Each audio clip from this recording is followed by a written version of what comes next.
This is Music Notes and More with your host, Jason Ginty. Bono bikes badly. Neil Young is 74. Rod Stewart ruins sex. Rockstars and airplanes. The Doors get a record deal. John Lennon and Elton John make a deal.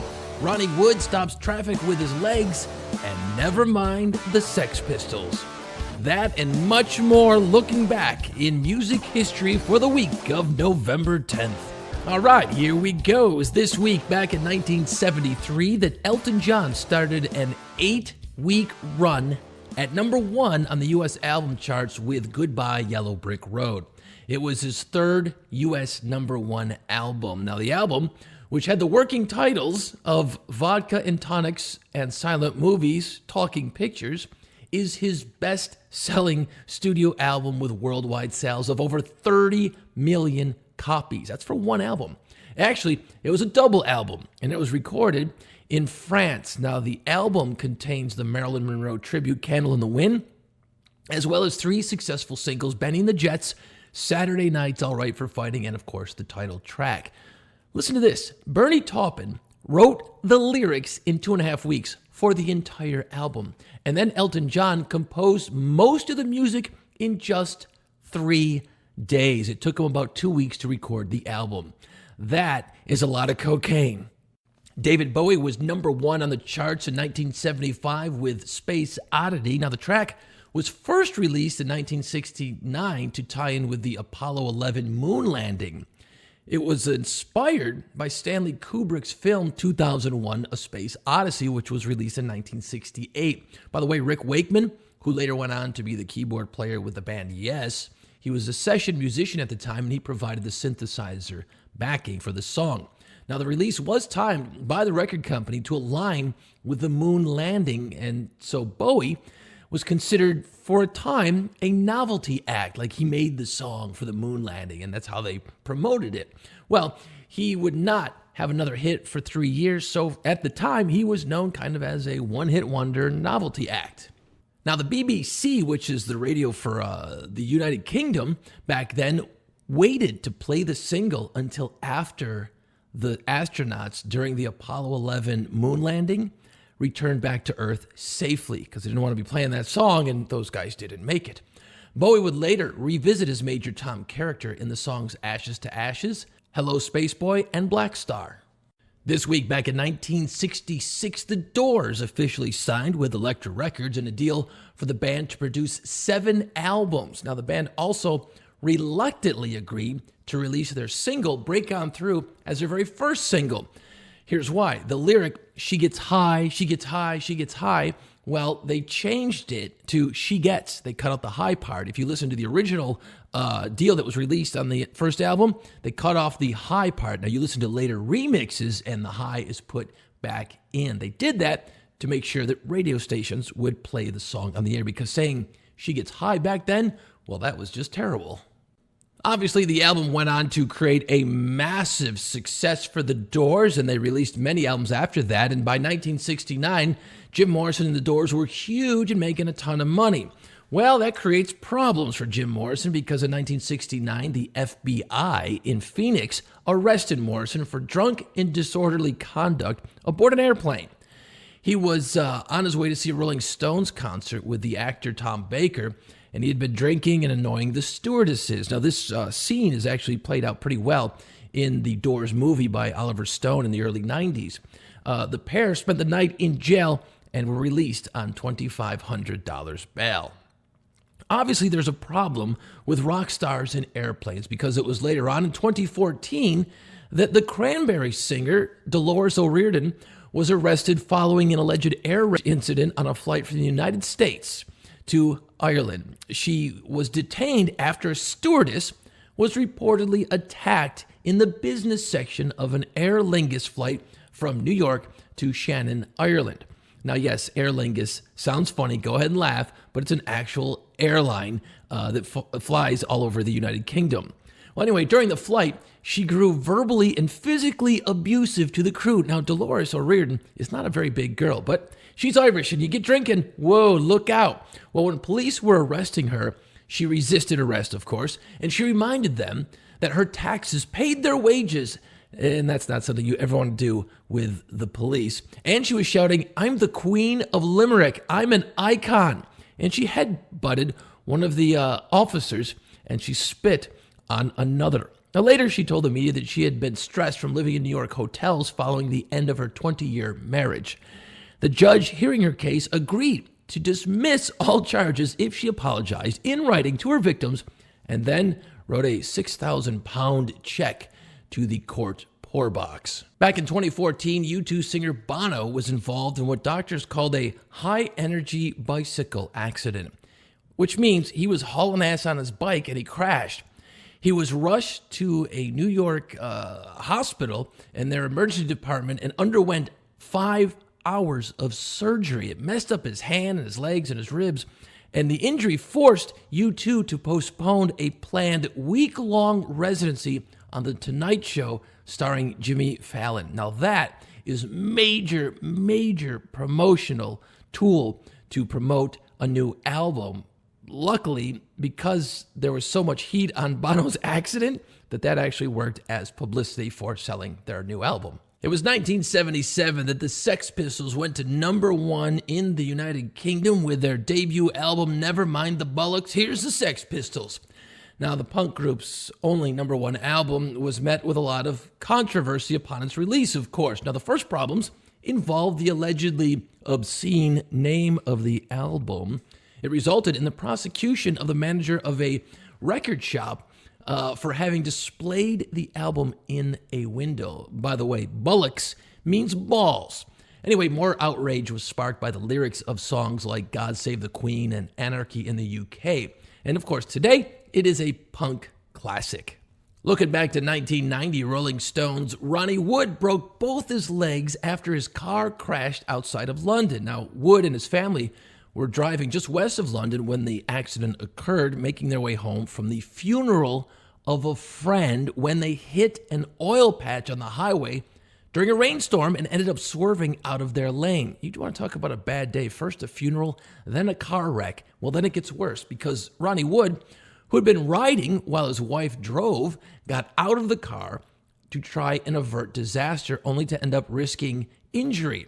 Now, the car skidded broadside in the fast lane. So he's blocking traffic, his car was, in the fast lane. So he jumps out in a panicked effort to prevent oncoming traffic from smashing into his car and his family.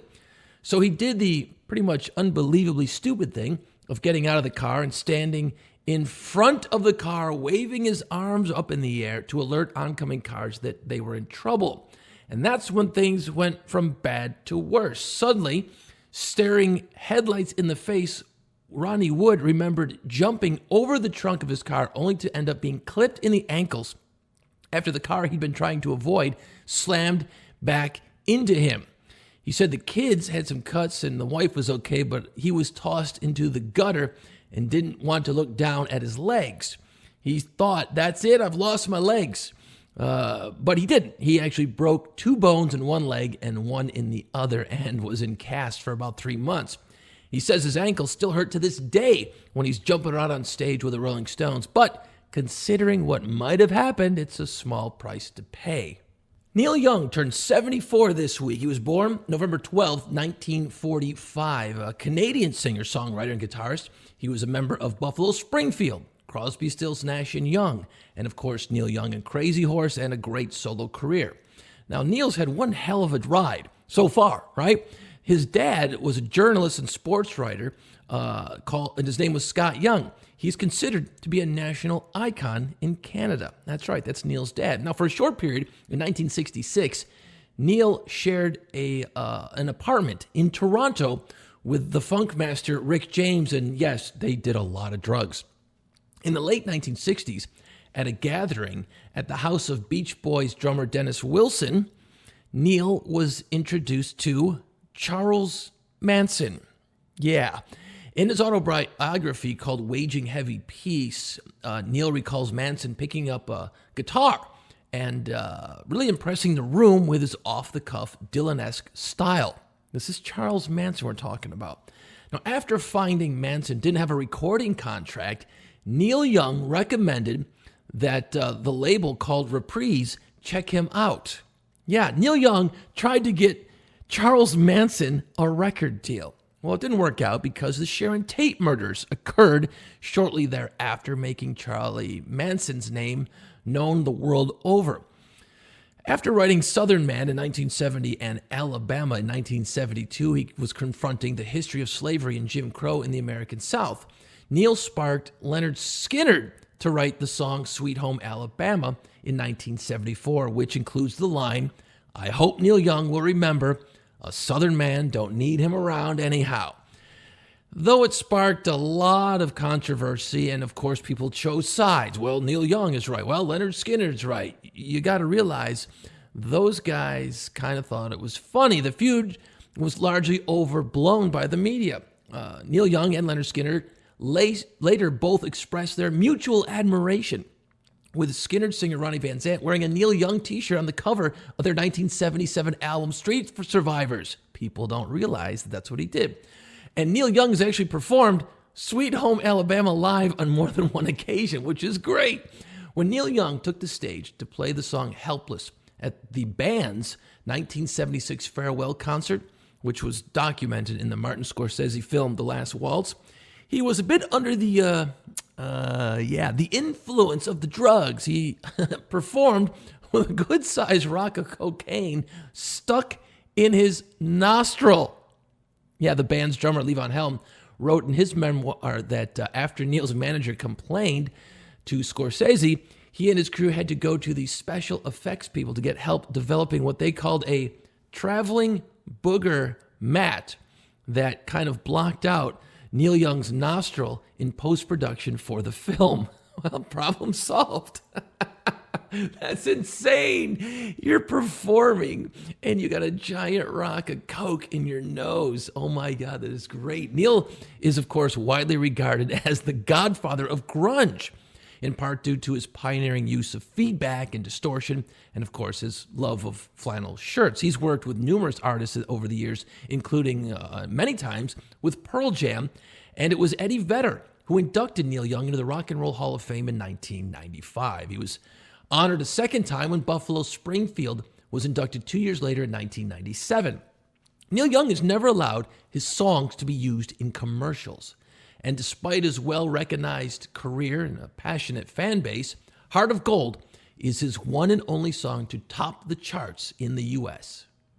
You probably don't know who Patricia Boughton is, but back in 1990, she filed a lawsuit against Rod Stewart claiming that a football, or here in the United States, we call them soccer balls, he kicked into the crowd during a concert, had ruptured a tendon in her middle finger. She put her hands up to catch one of the soccer balls. Now, this is something that Rod Stewart has been doing for years at the end of his show. He gets a bunch of soccer balls, and he kicks them off the stage into the crowd. So you've got a pretty kick-ass souvenir from Rod Stewart if you catch one. Well, it ruptured a tendon in Patricia Boughton's middle finger. Now, as a result, she claims that the injury had made sex between her and her husband difficult. It was her middle finger on her left hand, by the way. Now, Boughton's distress was shared by her husband, Stephen, who added his own claim of loss of companionship to the lawsuit. And he said that after the injury, it was very difficult for the couple to get into sexual activity. It was her middle finger on her left hand. Anyway, as he put it, if she hit that hand on something, it was all over. Wow. The Boughtons, who ended up divorcing later, ultimately settled for a $17,000 judgment, less than the $75,000 they were originally seeking, and certainly not enough to convince Rod Stewart to stop kicking soccer balls into the crowd at the end of every concert. He's since been threatened with legal action by a number of fans over the years, including one who said he had difficulty hanging onto his job after having his little finger snapped by the reckless and stupid incident, and another who claimed one of Stewart's balls broke his nose. In other words, if you go see Rod Stewart, pay attention at the end of the show when he starts kicking soccer balls into the crowd, and be good at catching. This week, back in 1969, Janis Joplin was arrested during a gig in Tampa after bad-mouthing a policeman and using vulgar and indecent language. You see, back in 1969, this didn't fly. Obviously, Jim Morrison had his trouble in Miami around the same time period. Joplin became upset after police moved into the hall, forcing fans to move back to their seats. Go sit down. That's what the cops did back then. Well, as the singer left the stage, she confronted a detective, calling him a son of a bitch, and told him she would kick his face in. Well, she was later released on $500 bail. Happy birthday to Chad Kroeger. Yeah, you know him as the singer and guitarist for the band Nickelback, born this week in 1974. Of course, they're from Canada. And Nickelback, okay, keep with me now. They had the 2002 How to Remind You hit, and of course, their breakthrough album in 2001, Silver Side Up. Now, Nickelback, again, stay with me for a second, is one of the most commercially successful Canadian groups. They've sold more than 50 million albums worldwide. And over 8 million people have purchased a ticket to one of their concerts over the years, thus making them, on paper, very successful. That means Nickelback is huge, but as long as their success continues to go, so does the hate for Nickelback. Why? I have no idea. Actually, they had a ton of hits and they're great in concert. I've seen them a couple of times and they kill it live every single time. They're great live. The problem is you kind of don't want to be seen going in or out of a Nickelback show because you'll get bagged on by your pals.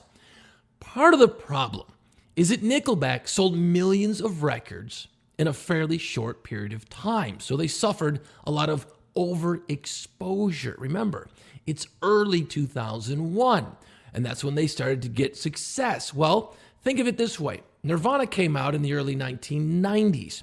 And then, of course, you had in the mid-90s copycat bands. And then you had copycat bands of those copycat bands, and so on and so forth. So by the time you get to 2001, there are copycat bands 5 generations down the road, and Nickelback got thrown into the group with like Creed and Three Doors Down. So there you go. Overexposure and just being the same thing over and over again at the end of the day made it a very big problem. Now, if you ask anyone why they dislike Nickelback, they really can't give you a good reason. You know, just saying, oh, they suck. Well, first of all, never say a band or artist sucks unless they literally can't play their instruments and sing. Nickelback doesn't suck. They're actually very good. You just don't happen to like them. Why don't you like them? Well, some people blame the group's very generic rock sound. Fair enough. Others say their lyrics suck. Okay. Some just detest Chad Kroeger's ramen noodle-esque hair. People hate Chad Kroeger's face. I think that's the problem. You know what the worst thing about this is? I've met and interviewed Chad Kroeger a couple of different times. He's an awesome dude. Like, if you sat down with him, you'd drink beers with him, and he's just the coolest dude ever. After Nickelback performs, usually they'll hang out backstage. They'll throw mini parties for family and friends and backstage guests. They put up a small bar, and Chad Kroeger gets behind the bar and bartends for everyone at the party after their shows. He's a cool dude, but people hate the guy's face.